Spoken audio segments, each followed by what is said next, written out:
Genç Bakış programından merhaba değerli izleyiciler. Yeni bir program ile sizlerleyiz.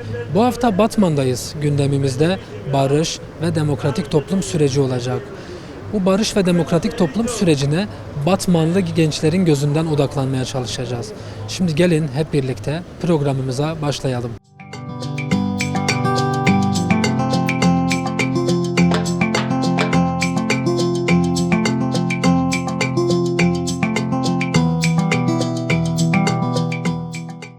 Barış ve demokratik toplum sürecini nasıl görüyorsunuz? Ne söylemek istersiniz? Bildiğiniz üzere 27 Şubat'ta Sayın Abdullah Öcalan'ın başlatmış olduğu barış ve demokratik süreç, toplum süreci başlatıldı. Elbette mecliste kalkan bir elle devam eden bir süreçti. Açıkçası Kürt özgürlük mücadelesinde bütün halkların demokrasisini esas alan bir süreçti. Ve umut vaat eden, gerçekten halkta ciddi bir heyecan yaratan bir süreçti. Ve bunun için Sayın Abdullah Öcalan ciddi adımlar da attı. Nedir bu adımlar? Bir kere PKK gibi bir yapının feshini talep edip en nihayeti kendi örgütü kararına saygı duyup ve kendini feshetti. Bu çok anlamlıydı. Aslında sürecin güvenlik çerçevesinde yürütülmesinin en büyük adımlarından bir tanesiydi. Ve çok ciddi bir adımdı. Buna dönük evet, Türkiye cephesinde, iktidar cephesinde, devlet cephesinde de böyle bir talep vardı. Bu sürecin yürütülebilmesi, bir sonuca varabilmesi adına onlardan yana da bir talep vardı. Ancak atılan adımlara bakıldığında somut, gerçekten Kürt halkını tatmin edebilecek herhangi bir adım atılmadı. Bu biraz kaygı ve şüphe de kendisiyle birlikte getirdi. Bu adımların size göre ne olması gerekiyor? Orayı biraz açabilir miyiz? Tabii. Yani şimdi eğer biz bu süreci yürüten iki faktör vardır. Devlet ve bir noktada Sayın Abdullah Öcalan. Şimdi Sayın Abdullah Öcalan somut adımları ortaya koyarken bunu müzakereyle yapabiliyor. Yani fiziki herhangi bir katkı sağlayamıyor. Çünkü şu an İmralı Adası'nda dört duvar arasında, haliyle sadece söylemler üzerinden bir şeyleri yapma aşamasında. Ama onun fiziki özgürlüğünün sağlanmadığı, umut hakkının sağlanmadığı boyutta bunlar müzakereyle sınırlı kalıyor. Onun için Türkiye cephesinin, devlet boyutunun bir an önce Sayın Abdullah Öcalan'ın fiziki özgürlüğünün bir şekilde sağlanması gerekiyor. Bu hem başlatılan sürecin halk nezdinde bir güvene oturtulmasını sağlayacak, hem de gerçekten sürecin bir noktaya evrilmesi. Çünkü yaklaşık bir yıl oldu ve bu sadece bir yıldır müzakerelerle, görüşmelerle ilerlenen bir süreç. Ama fiziki özgürlüğü sağlandıktan sonra eminiz ki bu süreç çok daha hızlı, çok daha pratik bir şekilde ve sağlıklı bir şekilde ilerleyecek. Onun için hani Türkiye cephesinden, devlet tarafından bizim talebimizdir Sayın Abdullah Öcalan'ın bir an önce umut hakkının sağlanması, anayasal haklarının tanınması ve fiziki özgürlüğünün bir şekilde sağlanması gerektiğine inanıyoruz ki süreç istenilen aşamaya evrilebilsin.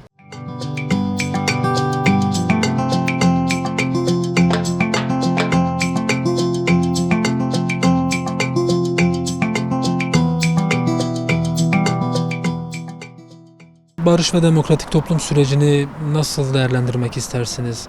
Size göre devlet sürece nasıl yaklaşıyor? Devletin atması gereken adımlar ne?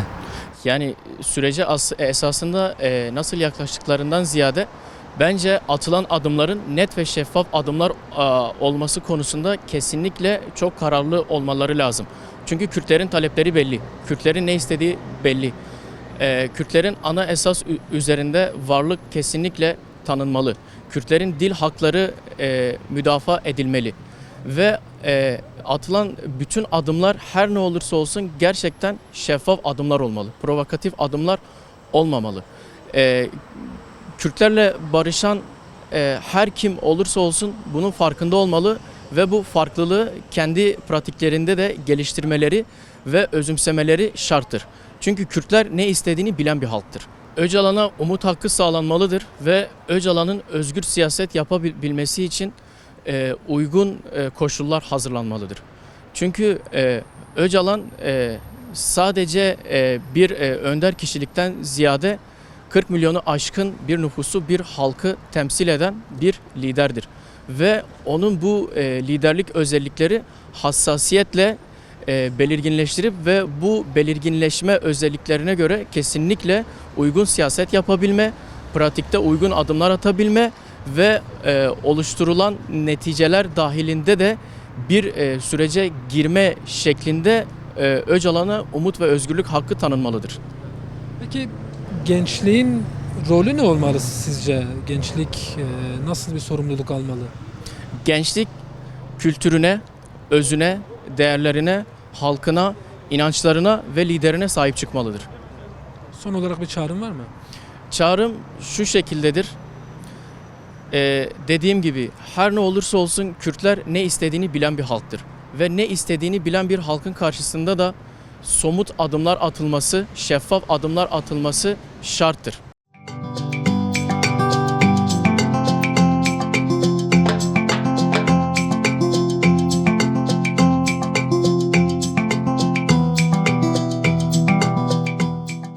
Barış ve demokratik toplum sürecini nasıl görüyorsunuz? Ne söylemek istersiniz?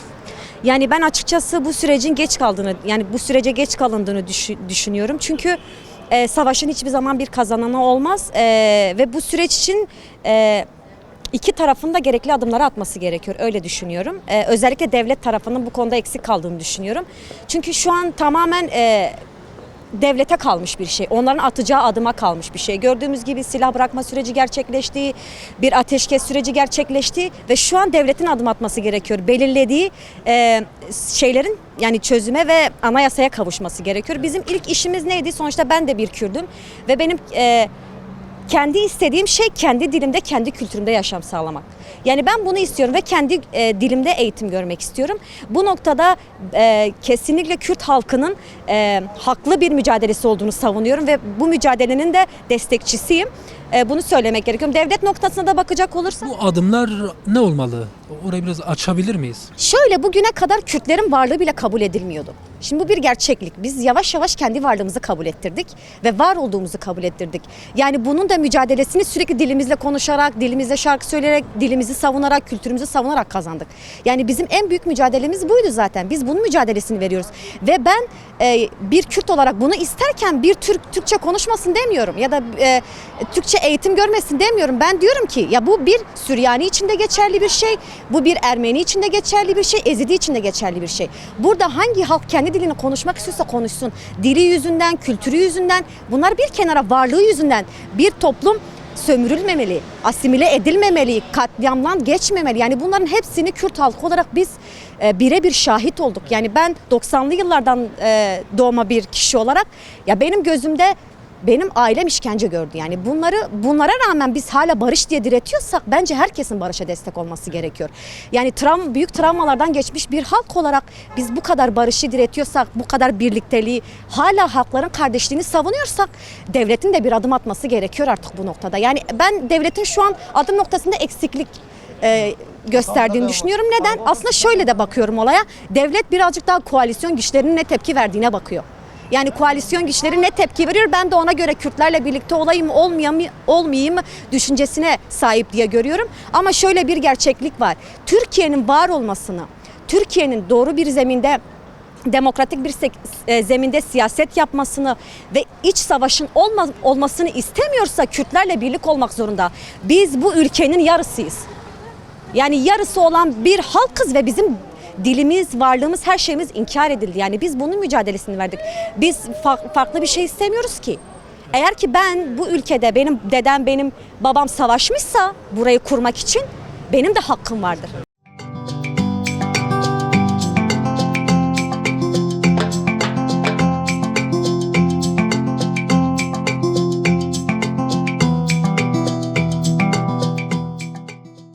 Artık bir sorunun kan yoluyla, şiddet yoluyla çözülmesinden ziyade demokratik yolla çözülmesi elbette ki büyük bir fırsattır bu topraklar için. Çünkü bu topraklar yıllardan beri, yüzyıllardan beri sürekli kanla beslendi. Hemen hemen her evin bir acısı var yani. Bunun önüne geçmek, bunu ortadan kaldırmak müthiş bir gelişimdir. Toplumsal açıdan baktığımızda Türk halkı için de böyle, Kürt halkı için, bütün halklar için de umut verici bir gelişmedir. Fakat bunun karşıdan yansıması ne olacak? Devlet açısından toplumsal hassasiyetleri göz ardı eden bazı noktalar var ya da gerekli adımların atılmaması var. Bu da elbette toplum açısından, bizler açısından biraz sürece kaygılı yaklaşır. Sizce bunlar ne olmalı? Bunlar ne olmalı? Elbette ki Kürt halkının varlığının tanınması dedik. Evet, tanındı. Kürt halkı vardır. Evet. Fakat bunu anayasal güvenceye almak lazım. Şimdi her evin, her ailenin bir çocuğu şu an zindanlarda. Bu zindanlardaki değişikliği önce görmek lazım. Belirli bir statüye kavuşması lazım. Demokratik toplum diyoruz, demokratik modellerden bahsediyoruz. Ama şu an hala belediyeler üzerinde kayyumlar atanıyor. Bu büyük risktir yani şu an bu sürece objektif bakmak ya da sürece güveni büyük sarsan şeyler. İşte siyasetçilerin söylediği söylemler var elbette bazen duyuyoruz, güzel geliyor. Fakat belirli bir adımın atılmadığını görüyoruz yani. Öte yandan Rojava meselesi üzerindeki yaklaşımlar, bu da büyük bir saldırıdır aslında. Sürece büyük bir saldırıdır. Çünkü bir yandan Kürt halkıyla barışmayı söylerken burada böyle bir hava yaratıp sınırın hemen öte yanında saldırmak silahlarla, bunu desteklemek büyük bir şeydir yani, hassasiyet sorunu ortaya çıkardı veya işte güven açısından büyük zayıflıklar yarattı. Bunların ortadan kaldırılması lazım. Peki Kürt halk önderi Abdullah Öcalan'ın fiziki özgürlüğü de sürecin yürümesi açısından elzem mi? Aslında gerekli olan biraz da budur yani. Çünkü sürecin başrolü, aktörü dediğimiz isimlerden biri de Sayın Abdullah Öcalan'dır. Çünkü perspektifleriyle, topluma sunduğu modellerle bu işi ortaya koyup bu işi sonuca götürebilecek bir isimdir yani. O yüzden bunun direkt muhatap olarak ele alınması, iletişimin çok fazla olması ve söylemlerinin topluma yansıtılması büyük bir değerdir yani aslında. Çok değerli görüyoruz. Sürecin belki de 2-3 adım daha hızlı götürebilecek bir şeydir yani. Eğer ki Sayın Abdullah Öcalan'ın özgürlüğü sağlanırsa şu an atılan bir adım belki de 10 adım şeklinde görülebilir. Yani daha hızlı yürüyebilir. Daha hızlı yürümesi süreci de daha iyi götürür yani. Çünkü ne kadar geç kalınmışlık o kadar çok zayıflığa ve sürecin yıpranmasına yol açıyor yani.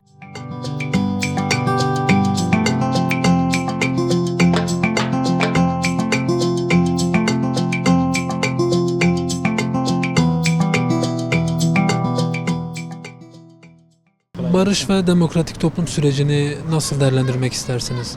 Yani doğru biçimde değerlendirmek gerekirse barışın her türlüsü güzeldir. Yani bir yere kadar savaş gider. Yıllarca süren savaş artık bir şekilde taşlanmalı. O da barış olmalı. Kesinlikle barış olmalı. Ve bunun karşılıklı adımlarla olmalı. Yani ben öyle düşünüyorum. Ki bunca sene mesela savaş oldu. Hiç kimse mesela buna bir dur diyemedi. Ama bir akıl var ki buna dur diyebiliyor. Bir irade var daha doğrusu.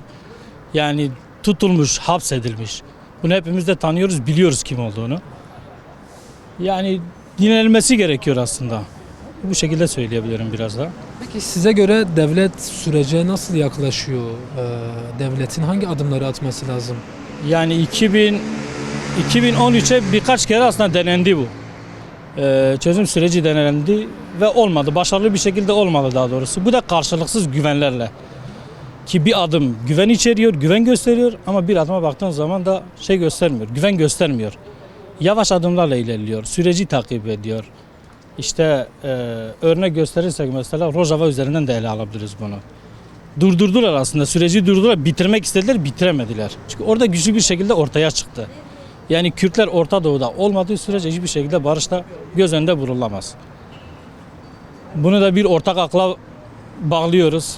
Onun kim olduğunu da biliyoruz. Gecesini gündüzüne katarak. Kürt Halk Önderi Abdullah Evet, Öcalan. ondan bahsediyoruz. Peki onun fiziki özgürlüğü de sizce sürecin yürüyebilmesi açısından önemli mi? Yani tabii ki önemlidir. Geçtiğimiz günlerde de Devlet Bahçeli bir açıklama yaptı. Öcalan umuda dedi. Yani Öcalan umuda, Selahattin Demirtaş evine dönmeli. Bunlar güzel adımlar aslında. Devlet Bahçeli'nin yaptığı konuşmalar güzel, yerinde konuşmalar ama işte dediğim gibi başka bir akıl var. O aklın aslında devreye girmesi gerekiyor. Önderliğin mesela fiziki özgürlüğü tabii ki değerlidir. Yani büyük umut gösterir herkese. Bir barışın artık kapısının açılmasını gösterir aslında.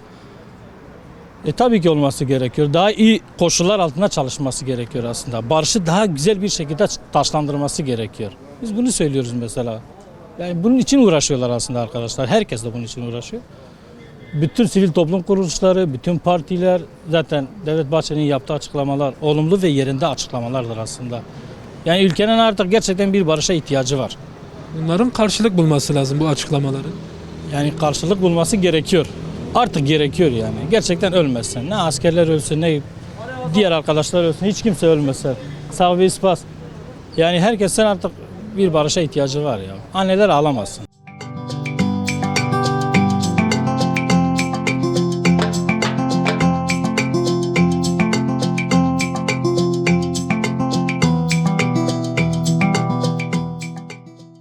Yani bilindiği gibi zaten yaklaşık bir senedir böyle bir adım atılmış.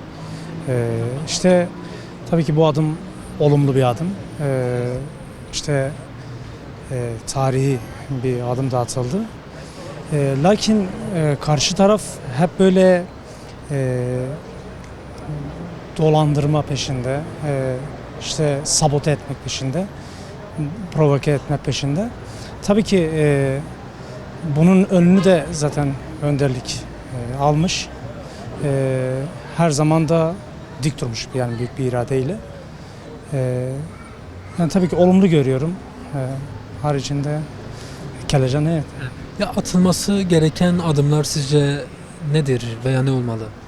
Yani bence zaten şu anki süreç hepsi Rojava'ya bağlantılıdır. Yani zaten amaçları şuydu. Yani şimdiye kadar getirmelerinin sebebi de yani benim kanımca Rojava'daki gelişmelerin yani onlar açısından olumlu bir şekilde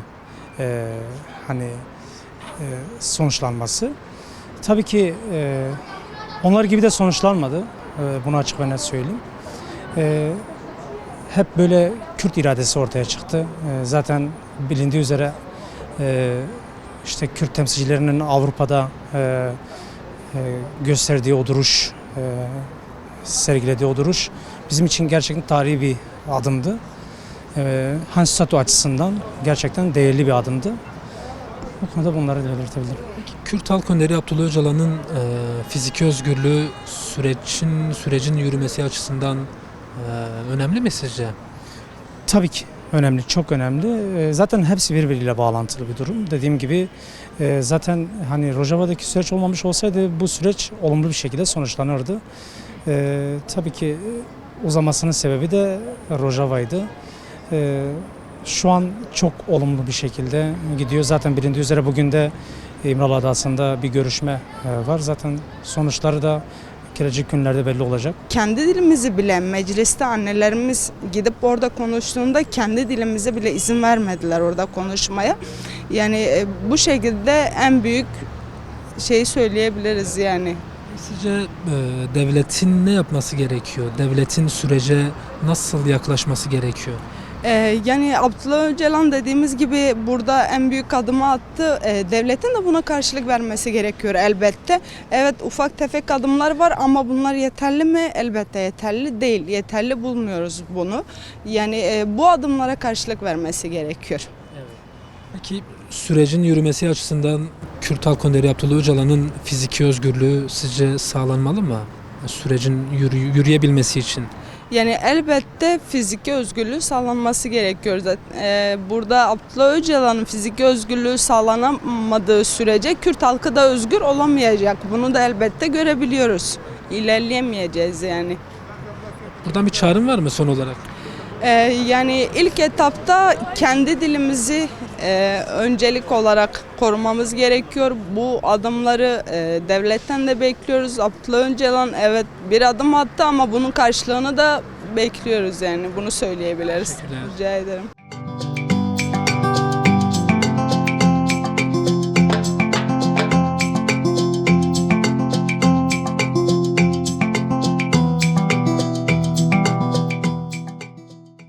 Sürecin geldiği aşamayı nasıl görüyorsunuz? Ne söylemek istersiniz? Yani süreçten şöyle diyeyim, sonuna kadar bu sürecin arkasındayız. Tabii halkların barışını, halkların kardeşliğini hep destekliyoruz, istiyoruz. Yani öncelikle hayırlısı olsun diyoruz. Ya sonuna kadar destekliyoruz. Size göre devletin sürece yaklaşımı nasıl? Devletin hangi adımları atması gerekiyor? Yani şöyle devletin de aynı milletin verdiği tepkiyi vermesi lazım. Onlar da bizim gibi bu sürecin arkasında durması lazım. Yani süreçten yana pek bir yorum yapamayız. Çünkü hani gözler önünde yani Neden? şöyle hani gözle görülür bir şey yok gibi. Hı hı. Ama onlardan da aynı tepkiyi vermelerini bekliyoruz. Yani destek vermelerini bekliyoruz. Sizce ne olmalı? Yani ne görmek istiyorsunuz? Yani şöyle yani cennet bir vatanda yaşıyoruz tabii ki. Yani hepimize yeterdir. Herkes de mesela bu şeyin sürecin arkasında olması lazım. Millet de yani sadece destek vermesi lazım. Neyimize yetmiyor ki bu ülke. Biz de hep barıştan, kardeşlikten yanayız yani. Umarım hani halkımız için, milletimiz için en hayırlısı olur. Öncelikle mesela bu Kürt-Türk kavramını kaldırmalıdırlar. Hepsi iç içe olmalıdırlar. Kürt dillerini de mesela derslere koyabilirler. Başka ne de biliyorum öyle bu kadar biliyorum. Türkçenin resmileşmesi mi? Evet, Kürtçenin de resmileşi Türkçe dili gibi. Kürt milletine de öyle hak vermeleri lazım. Yani bir bütünen Kürtlerin tüm haklarının güvence altına alınması gerektiğini söylüyorsun. Onların da mesela konuşma dilleri olması lazım. Arka plana alınmamaları lazım. Öyle düşünüyorum. Peki geçtiğimiz günlerde Devlet Bahçeli'nin de bir açıklaması oldu. İşte Öcalan umuda dedi. Kürt Halk Önderi Abdullah Öcalan'ın umut hakkından faydalanması gerektiğini düşünüyor musunuz? Yani yürümemesi... Olması lazım. Bence yani ona da hak verilmesi lazım. Onların da kendi partilerini açmaları lazım. Öyle düşünüyorum. Yani Kürt Halk Önderi Abdullah Öcalan'ın fiziki özgürlüğü önemli diyorsunuz. Evet onun da Sağlanmalı. Onun da özgürlüğü sağlanmalı. Selahattin Demirtaş'ın da bırakılması lazım. Onların da haklarının verilmesi lazım.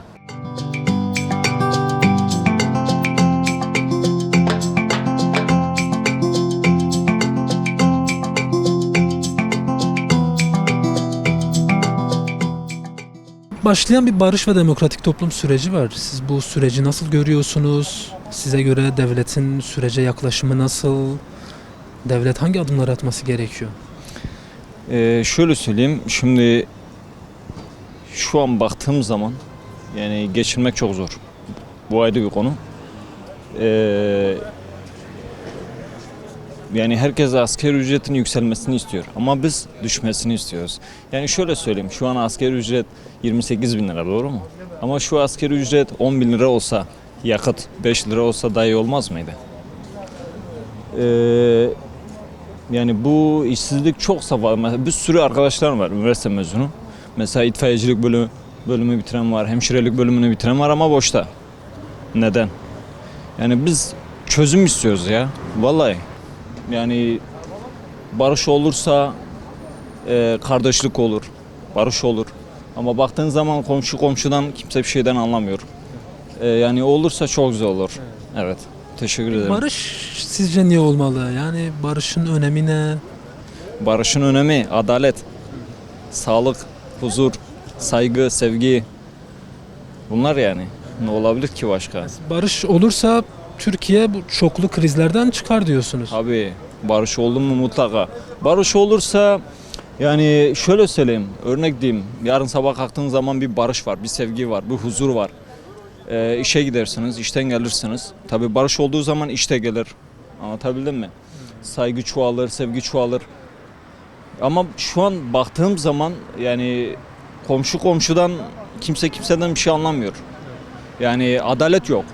Biz bunu istiyoruz. Öncelikle adalet. Adalet olduğu zaman çok güzel olur. Söyledikleri sözlerden durmaları gerekiyor. Her iki tarafta, özellikle devletin de bizim milletimizin de yani söyledikleri cümlenin altında kalmaları lazım.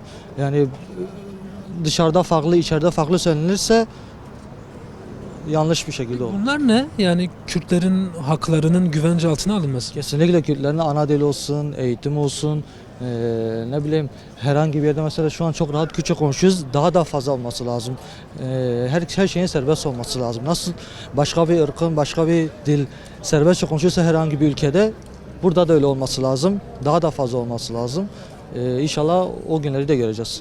Peki Kürt Halk Önderi Abdullah Öcalan'ın fiziki özgürlüğü de sürecin ilerlemesi açısından önemli mi sizce? Geçtiğimiz günlerde MHP Genel Başkanı Devlet Bahçeli de Öcalan umuda diye bir açıklamada bulunmuştu. Siz bunu nasıl görüyorsunuz? Yani bu söylenen şeyler gerçekleşirse ileriki zamanlarda o da herhalde gerçekleşir.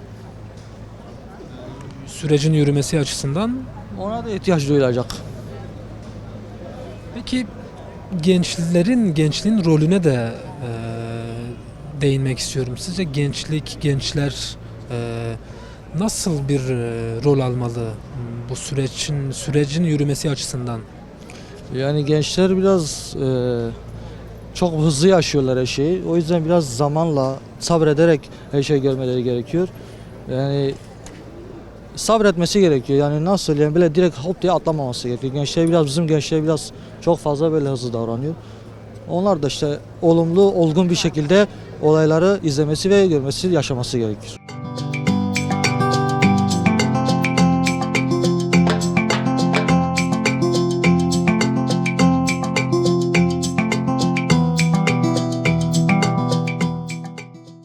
Genç Bakış programının sonuna geldik. Gündemimizde barış ve demokratik toplum süreci vardı. Batmanlı gençler sürecin yürüyebilmesi için devletin bir an önce somut adımlar atması gerektiğini belirttiler. Ve yine Kürt Halk Önderi Abdullah Öcalan'ın bir an önce fiziki özgürlüğüne kavuşması gerektiğini söylediler. Haftaya aynı gün ve aynı saatte görüşmek dileğiyle hoşça kalın.